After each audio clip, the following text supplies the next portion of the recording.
Assalamualaikum teman-teman, bagaimana kabarnya? Mudah-mudahan semua dalam keadaan sehat ya. Hari ini kita akan belajar tentang kisah Nabi Daud alaihi salam.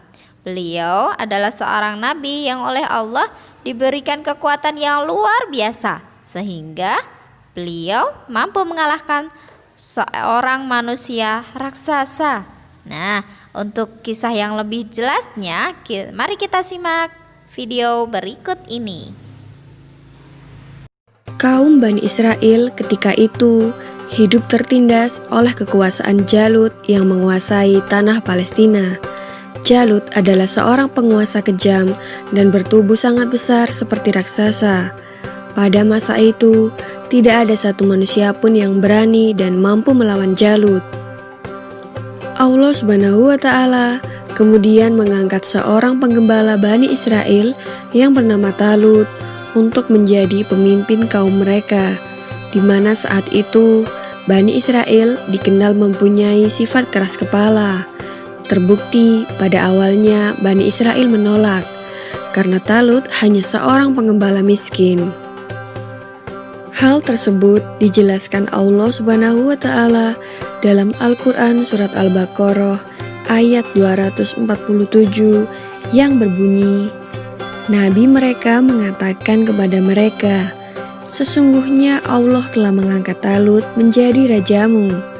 Mereka menjawab, bagaimana Talut memerintah kami, padahal kami lebih berhak mengendalikan pemerintahan daripadanya, sedang dia saja tidak diberi kekayaan yang cukup banyak. Nabi mereka berkata, sesungguhnya Allah telah memilih rajamu dan menganugerahkan ilmu yang luas dan tubuh yang perkasa. Allah memberikan pemerintahan kepada siapa yang dikehendakinya, dan Allah maha luas pemberiannya, lagi maha mengetahui. Maksud dari nabi mereka dalam surat tersebut adalah nabi sesudah Nabi Musa dan sebelum Nabi Daud diangkat sebagai pembawa petunjuk. Nabi sesudah Nabi Musa dan sebelum Nabi Daudlah yang mengajak Bani Israel untuk melawan Jalut karena menindas kaum mereka dan menentukan Talut sebagai calon pemimpin mereka. Talut lalu memilih orang-orang terbaik yang berani menghadapi pertempuran. Salah satu yang ikut dalam pasukannya adalah seorang remaja yang bernama Daud. Ia diperintah oleh ayahnya untuk mengikuti kedua kakaknya yang maju ke medan perang, tapi ia tidak boleh maju di garis depan. Daud hanya diperintahkan untuk melayani kakaknya ketika lapar atau haus, untuk menyiapkannya makanan dan minuman. Jumlah pasukan Talut saat itu jauh lebih sedikit dibandingkan dengan pasukan Jalut sang penindas. Jalut adalah seorang panglima perang yang bertubuh besar dan setiap orang yang berhadapan dengannya selalu kalah. Talut lalu berdoa kepada Allah Subhanahu wa Ta'ala, ya Tuhan kami, curahkanlah kesabaran atas diri kami dan kokohkanlah pendirian kami dan tolonglah kami dalam menghadapi orang-orang kafir. Maka dengan kekuatan doa itu mereka menyerbu pasukan Jalut dengan gagah berani.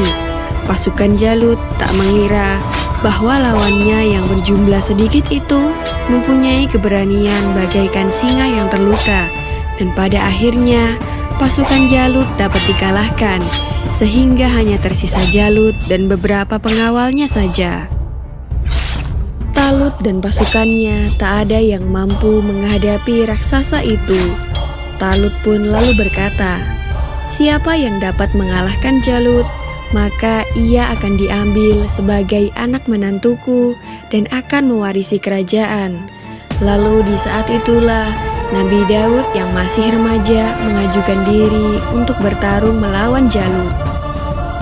Maka dimulailah pertarungan yang tidak seimbang itu.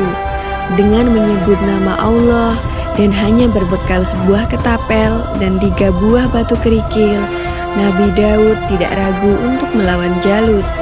Nabi Daud selalu bisa menghindar dari tebasan pedang Jalut. Berkat keteguhan imannya kepada Allah Subhanahu wa Ta'ala, maka pertolongan pun diturunkan kepadanya. Kemudian Nabi Daud melemparkan batu ke udara menggunakan ketapelnya. Dengan izin Allah Subhanahu wa Ta'ala, angin menjadi sahabat Nabi Daud dan membuat batu meluncur dengan cepat. Batu itu kemudian jatuh tepat di dahi Jalut yang membuatnya jatuh dan meninggal. Talut pun menepati janjinya dan akan menikahkan putrinya serta memberikan separuh kepemimpinan kerajaan Bani Israel. Hingga usia Nabi Daud mencapai 40 tahun, Talut meninggal dunia dan Nabi Daud pun menggantikan posisi Talut menjadi Raja Bani Israel. Tak hanya itu, Allah pun mengangkat Nabi Daud alaihissalam sebagai Nabi dan Rasul, serta diturunkan kepadanya kitab suci Zabur. Demikianlah kisah Nabi Daud alaihissalam melawan raksasa Jalut dan berhasil mengalahkannya. Semoga kisah ini dapat mempertebal iman kita dan semakin percaya terhadap kebesaran dan kuasa Allah Subhanahu wa Ta'ala. Amin ya Rabbal Alamin.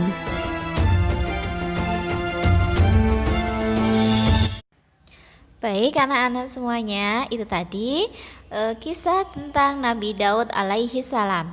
Mudah-mudahan semuanya paham ya. Setelah ini silakan kalian kerjakan soal-soal berikut ini.